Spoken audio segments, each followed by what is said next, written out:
Oh, yeah. Yeah, on the live version, which is, I forget. The original version of Home is on this, which is got Jim Keltner, who was a drummer on Imagine. Right. He's badass.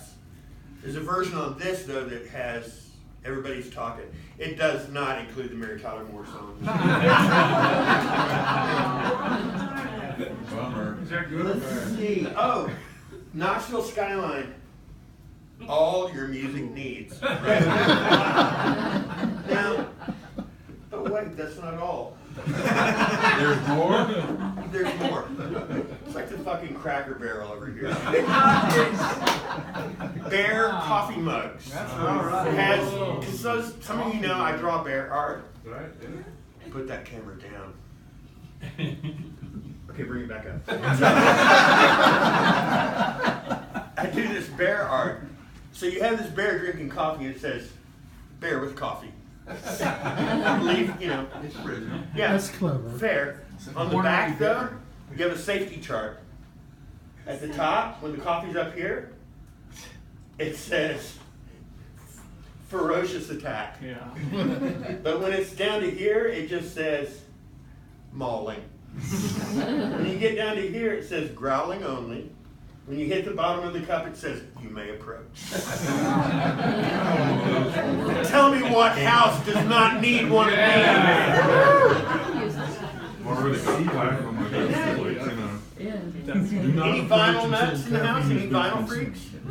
So, this is a record called The Hobart Brothers with Little Sis that I made with Freddie Johnston and Susan Cowsill of the Cowsill family.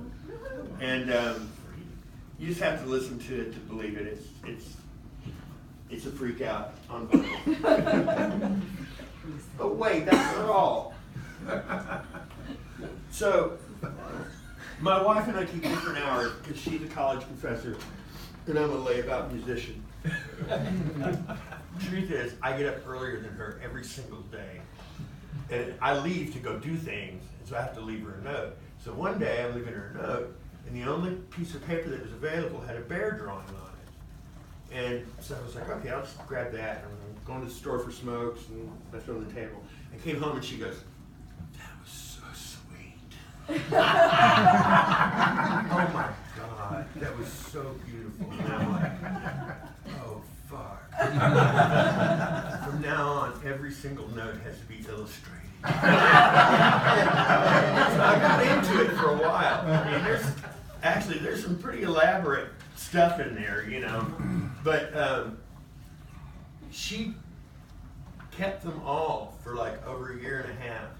And so when it came time to put a book out, we were like, we need to do a book of the bear drawings. And so I had gone through all my back stock and stuff, and she was like, put all that away, I've got your book. And she had gone through all the notes that I had left her and selected 35 notes.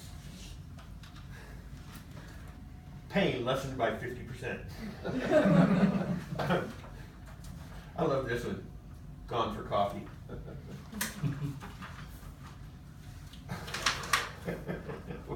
Oh, wait a second, I have to find this one.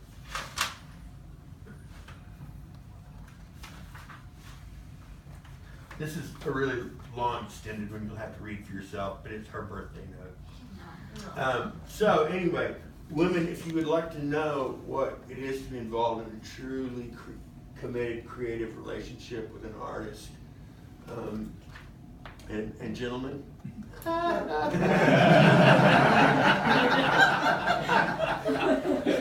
Oh, joy.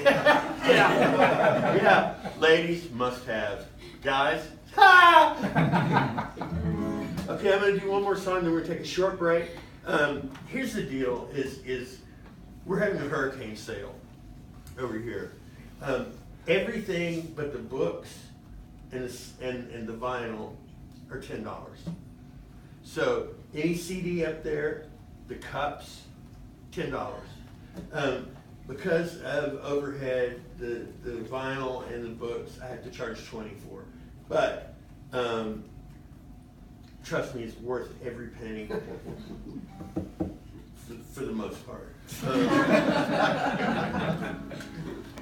So How many of you remember a band from the 80s called Green on Red? Yep. Yep. All right, so that's 3 people. The old ones. Okay, so check this. How many of you know who Chuck Prophet is? No, Oh, Chuck! Fuck him. Chuck was just the one who dressed nice. Chuck was the one with the cool haircut. Right. And he's a decent guitar player. Backed into a corner. But Danny was the evil genius behind that band. He was the guy who wrote all the lyrics. He lived in Austin for a brief while. And then he sort of disappeared. And the word was that he'd gone to Mexico. And every now and then I would get like this cryptic email from him that would say things like, "Gotta move. Los Federales got their ojos on me." Or going to Mexico City, rounding up some 16-year-old runaways. We're going to start a punk rock band. Which he did, and it's a hell of a record. But the closest analogy I can come is Danny is like the Colonel Kurtz character in Hearts of Darkness, or Apocalypse Now. Yeah. He went upriver, and he never really came back. So this is the best I could do, was I sent this song out to him. It's made mainly out of stories that he told me, or stories that I just completely made up. He said, "Hey Billy, remember that time that we got sick? And we tried to find the doctor. You remember? We were in Madrid. We went to that clinic out by the bullfight ring, waited in line all day, but we never got in.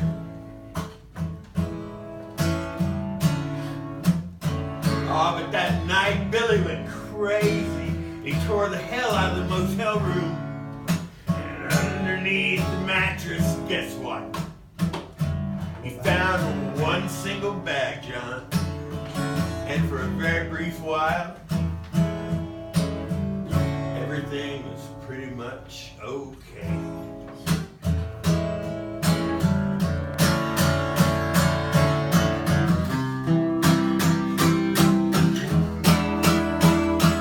Just a can of worms. Sorry to disappoint you, baby, but it's a can of worms.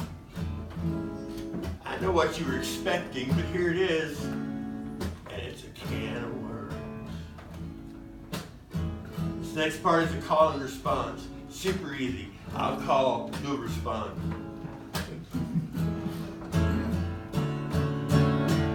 He's saying, "I'm a zombie. I'm a zombie. I'm a zombie. I'm a zombie. Man, I'm a walking dead zombie for your love." Come on with your zombie heart. Said, "I'm a zombie. I'm a zombie. Man, I'm a zombie. I'm a zombie. Yes, I'm a walking dead zombie for your love." Now here's the thing about Danny is he's the only man I ever met who actually partied with Albert Collins. He said, "We spent 2 whole days in his RV, parked in front of the Hotel Congress in Tucson. Did not leave it once." Danny said, "That vehicle, it was very recreational."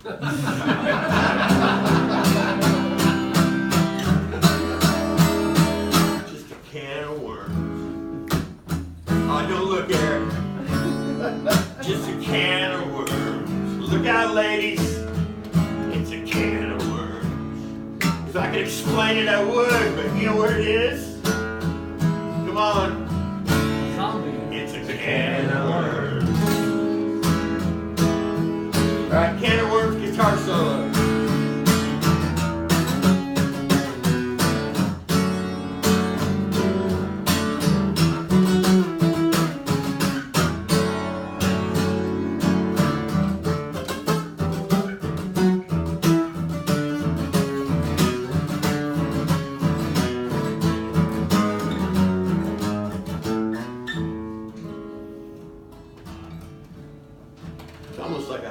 prom.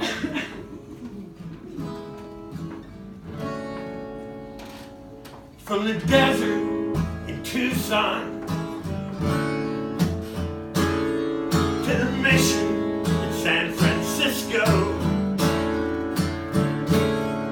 to Clarksville and Austin to Staten Island and to Brooklyn all the way to Oaxaca, which is in Mexico. He was looking for the real thing. The real thing. Looking for the real thing. Real thing. Looking for the real thing. He was looking for the real thing. The real thing. Looking for the real thing. The real thing. Looking for the real thing. But in the end, man, I wish it was something else. And you know what it is? It's a can of worms. Is it a mess? Yes, it's a can of worms. Is it all tangled up? The hell do you think? It's a can of worms. But there's something interesting, isn't there? Something interesting about